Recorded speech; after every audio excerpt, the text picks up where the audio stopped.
Hey Calvary, Pastor Fred here, and we're so glad that you're here. I'm here with Tyler Boyer, and Tyler leads our kids ministry. He does a really tremendous job, and we wanted to give you guys an update about this year's AWANA season. And we say pretty often around here that in the church world, growth is great, but growth does lead to conflict, and conflict oftentimes can lead to change. We see that throughout the New Testament, throughout church history, and even today. And AWANA is no different. And so, Tyler, what would you say over the last 3 to 5 years? The number of kids that we have coming to AWANA, what's the deal? What's going on? We have seen a drastic growth in the number of kids coming to AWANA. Even just going back 3 years ago, we never broke 100 kids on any Wednesday night.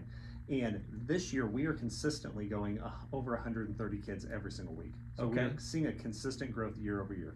Yeah, and so then naturally it seems like, that growth is going to bring us to a place where we've got to do something differently. So why do we do AWANA?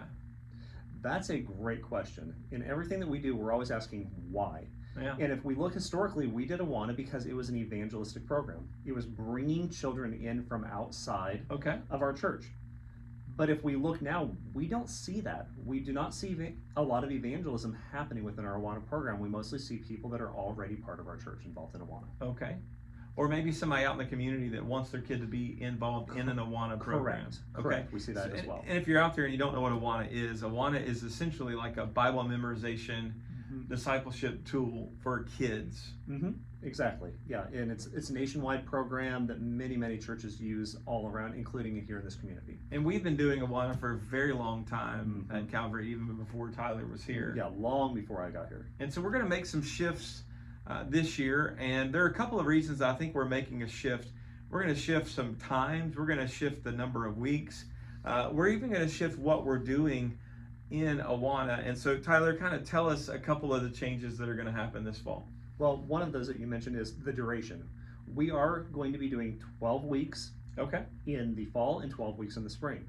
One of the things we've been saying for years as a staff, what we wanted to do is during that Christmas time, during that Advent season, we want to kind of slow down a little bit and give families an opportunity to have discipleship at home together.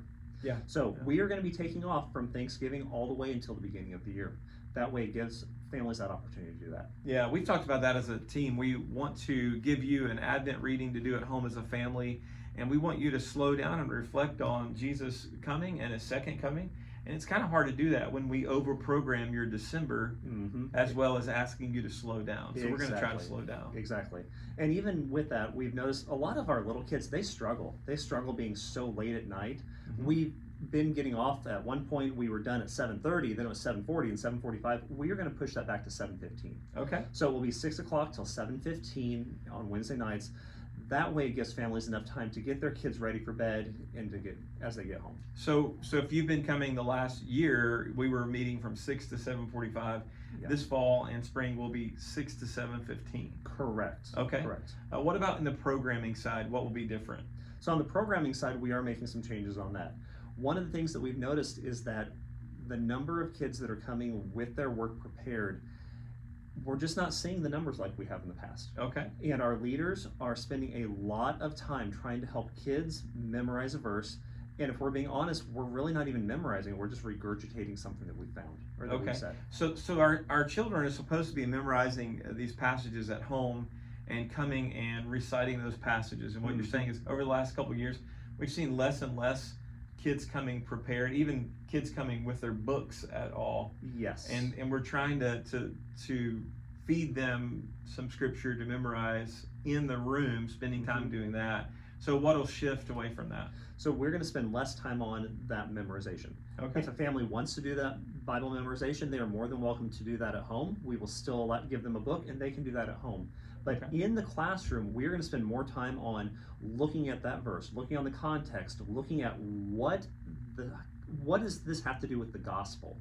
We're going to be digging deeper and doing true discipleship with the kids rather than just working them through a process that some of them they don't want to go through, or some of them it's very frustrating for them to do. So if a child wants to memorize scripture and come and share their verses, they still can do that? Absolutely. We will still have that ability. In fact, when they register, they will be a part on the registration where they can select that they would like to do that specifically. Okay. And so really in that regard, if you love doing that at home with your child, none of that will really change, but the No. programming otherwise will be changing to an hour and 15 minutes. So let me ask you this: if I wanted to sign up as a leader wanting to volunteer, if I want to sign my child up, how do I do that? So if you want to sign your child up, it's the same way that we've always done it. Go to calvarymo.com events, and you can register your children that way. If you would like to lead, we're asking just for a simple 12-week commitment in the fall, 12-week commitment in the spring, and you can contact me through email, phone, come find me. I would love to get you connected and see how it is that you can serve on a Wednesday night in AWANA. And so with the changes I think that you guys are making, I think these are good changes. These haven't come quickly. That we've been talking about these for months and months. Yes. But if you want to lead in AWANA, I think you should know that over the last couple of years, on any given Wednesday night, AWANA would take 60 to 70 leaders to lead 130, 140 kids. And with some of these adjustments, we need 30 to 40 leaders on a Wednesday night to be a little bit more systematic. I think that's a good maneuver for our church as well, so that we don't have to put the onus on you every year to recruit 70 leaders for Sunday, 70 leaders for Wednesday. As the church is growing, all those things become more complex. But I do think the why is still being accomplished in that we are making disciples. I mean, really, that is our why. Yeah, we're making disciples. That's the whole catalyst behind the change. Is if this is not working, then why are we doing this? Yeah. So we have a very few years to have these kids in our kids ministry. So let's make sure we are utilizing every single one of those Wednesdays effectively. Yeah. Well, I'm thankful for your journey with us. I'm thankful for the growth that our church has seen. I'm thankful for the adjustments that we make along the way. This won't be the first time, and it won't be the last time that we have to make adjustments because of what the Lord is doing among us. I'm really thankful to be a church that cares about the next generation, invests in the next generation, and wants to make disciples of the next generation. If you have a child, we encourage you to sign up for AWANA, and if you want to help lead, we encourage you to go as well and sign up on that events tab or talk to Tyler about that more. Well, hey, we're thankful for you making it this far in the video, and if you have questions, you can reach out to us at any time. Hope you have a great day.